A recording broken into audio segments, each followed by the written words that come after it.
નમસ્કાર, આપ જોઈ રહ્યા છો નેશન પ્લસ ન્યૂઝ. હું છું આપની સાથે હિરલ પંડ્યા. પંચમહાલના હાલોલ શહેરમાંથી જીવદયાનો એક પ્રશંસનીય કિસ્સો સામે આવ્યો છે.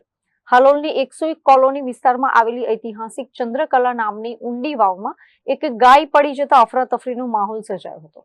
હાલોલની 101 કોલોની વિસ્તારમાં ચડતી વખતે અચાનક એક ગાય ઐતિહાસિક ચંદ્રકલા વાવમાં ખાબકી હતી.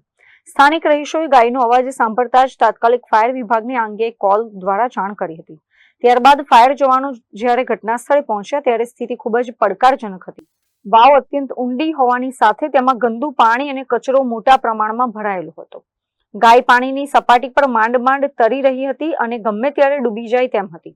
સમય બગાડ્યા વિના ફાયર વિભાગના જવાનોએ જરૂરી સુરક્ષા સાધનો, દોરડા અને રેસ્ક્યુ બેલ્ટની મદદથી વાવમાં નીચે ઉતરવાનું સાહસ કર્યું હતું. જવાનોએ અત્યંત સાવચેતીપૂર્વક ગાયને દોરડા વડે બાંધીને ઉપર ખેંચવાની કામગીરી શરૂ કરી હતી.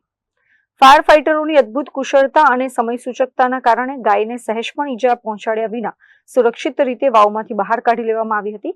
ગાયનો જીવ બચી જતા સ્થાનિક લોકોએ જય ગૌ માતાના નારા લગાવ્યા હતા અને ફાયર બ્રિગેડની કામગીરીની મુક્ત કંઠે પ્રશંસા કરી હતી. Kiran Gohil, Nation Plus News, Panchmahal. સમાચારોના સતત અપડેટ મેળવવા માટે અમારી નેશન પ્લસ ન્યૂઝની યુટ્યુબ ચેનલને સબસ્ક્રાઇબ કરો, બેલ આઇકન દબાવો અને જોડાયેલા રહો ફેસબુક, ઇન્સ્ટાગ્રામ અને ટ્વિટર પર.